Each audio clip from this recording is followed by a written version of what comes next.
FIR दर्ज करने के बाद 3 महीने की सजा, उसके बाद एफआईआर दर्ज भी होगी, उसके बाद वो 2 साल फसल भी नहीं बेच सकता, 2 साल फसल भी नहीं बेच सकता। 3 सजा दे रहे हमारे को एक आग लगाने के लिए। इसका नहीं प्रति एकड़ पर मारते हैं, बता देंगे हम इतने एकड़ पर एक मशीन उपलब्ध करवा देंगे, एक चीज की।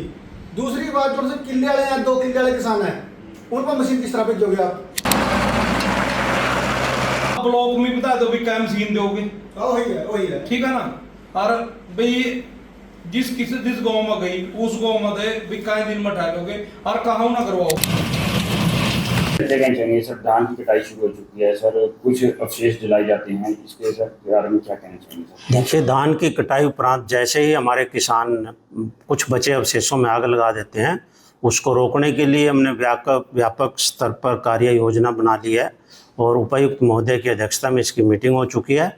और व्यापक कार्य योजना के अंतर्गत इसमें हम काम कर रहे हैं। सबसे पहले तो हमने सभी कंबाइन हार्वेस्टर्स को सख्त हिदायत दी हैं कि वो जहाँ पर हमारे प्लांट्स हैं पराली को यूज करने के लिए, उसको छोड़कर सभी की कटाई वो एसएमएस लगाकर ही करें, ताकि वो एक साथ बिखर जाए और किसानों को आगे उसको ज़मीन में लॉक करने के लिए इन सिटू मैनेजमेंट में किसी तरह की कोई परेशानी ना हो।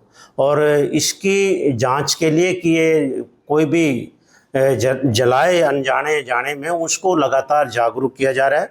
गांव स्तर पर टीमों का गठन किया जा चुका है। लोगों को छोटी छोटी मीटिंग करके हमारे सारे कर्मचारी अधिकारी किसानों को जागरूक कर रहे हैं। मशीनें हमारे पास भरपूर मात्रा में उपलब्ध हैं। मशीनें सबसे पहले हमने उस एरिया में डाइवर्ट की हैं जहाँ पर हमारी अर्ली हार्वेस्टिंग होती है, अगेती कटाई होती है, और वहाँ पर लोग पीज, पोटैटो, टोमेटो या मूली, गाजर की बिजाई करते हैं तुरंत, वहाँ विंडो शॉर्ट होती है। तो उस एरिया को हमने पूरा मैप कर लिया। मैप करने के उपरांत हम वहाँ पर मशीनरी हमने डाइवर्ट कर दिया। जहाँ जहाँ पर भी अभी 1-2 जगह जैसे ही धान की कटाई हुई है, तो वहाँ पर हमने मशीनें उपलब्ध करा दी हैं। दूसरी है कि इसकी नज़र सैटेलाइट भारत सरकार की है, जो कि कल से स्टार्ट हो चुकी है 15 तारीख से।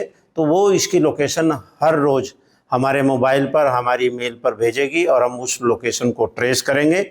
और जो किसान इतनी जागरूकता के बाद, इतनी सुविधाएं देने के बावजूद, इतनी समझाने के बावजूद, इतना सारी हमने जो तंत्र लगा रहा है उसके बावजूद भी जलाएगा, उस पर 3 एक्शन लेने माननीय सुप्रीम कोर्ट के दिशा निर्देशानुसार, सरकार के आदेशानुसार हम वो कर रहे हैं। सबसे पहले तो उस पर फाइन लगाएंगे, दूसरा उस किसान के एफआईआर दर्ज कराएंगे, और तीसरा उसके फार्म रिकॉर्ड में एंट्री करेंगे, ताकि वो 2 साल यानी 4 सीजन अपनी फसलों का पंजीकरण मेरी फसल मेरा ब्यौरा पर दर्ज ना करा सके।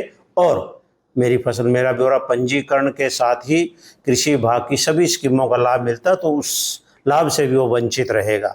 पिछले साल काफ़ी संख्या में हम ये लोकेशन आई थी, तो मैं बात करूं 2023 में 300 आई थी, और 2022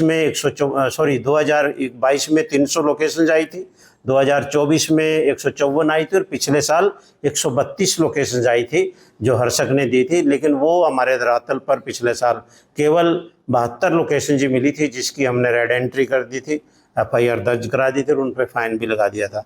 और एफआईआर दर्ज कराने उपरांत उन सब के केस हमारे संबंधित न्यायालयों में चल रहे हैं। इसके साथ साथ हम प्रोत्साहन राशि भी किसानों को दे रहे हैं, ताकि उन्हें महसूस ना हो, क्योंकि उनका खर्च थोड़ा ज़्यादा होता है। इस साल 200 रुपये बढ़ा दिया है प्रति एकड़, चाहे वो इन सीटू मैनेजमेंट हो, चाहे एक्स सीटू मैनेजमेंट हो।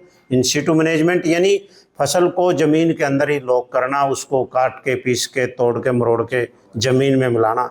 और एक्स सीटू मैनेजमेंट कि पराली को बाहर निकाल के विभिन्न फैक्ट्रियों में गांठों के रूप में या अन्य किसी रूप में उसमें बेचना। तो इन दोनों पे 1200 रुपया प्रति एकड़ प्रोत्साहन राशि इस साल दी जाएगी। और हमारा लक्ष्य है इस साल लगभग 30 करोड़ रुपया किसानों के खातों में हम ट्रांसफ़र करें। पिछले साल हमने लगभग 25 करोड़ रुपया किसानों के खातों में ट्रांसफ़र किया है। तो इस तरफ किसानों का लगातार रुझान बढ़ रहा है। मेरा आपसे अनुरोध है कि किसानों के माध्यम से, आपके चैनल के माध्यम से, कि वो सामाजिक बुराई को समझें, सरकार की सुविधाओं का फ़ायदा उठाएं आगजनी बिल्कुल भी ना करें। आगजनी करने से, पराली जलाने से न केवल पर्यावरण प्रदूषित होता है, हमारे स्वास्थ्य पर विपरीत प्रभाव पड़ता है, बल्कि सबसे बड़ा नुकसान हमारी ज़मीन को हो रहा है। हमारी मिट्टी की उपजाऊ शक्ति नष्ट हो रही है, हमारे सूक्ष्म जीव बिल्कुल नष्ट हो रहे हैं और हमारी उपजाऊ शक्ति लगातार घट रही है। पर्यावरण का नुकसान हो रहा हो तो एक अलग बात है। तो इसलिए इसको समझें और ये हम सब के लिए इसका प्रबंधन बहुत फायदेमंद रहेगा। सर प्रति एकड़ कितना जुर्माना रखा गया सर? ये 2 एकड़ तक 5,000 रुपये है। यदि 2 से 5 एकड़ तक जड़ा मिलता है तो 10,000 है और 5 एकड़ से ऊपर 30,000 रुपये है। आपका शुभ नाम? डॉक्टर करमचंद, उप कृषि निदेशक, कुरुक्षेत्र।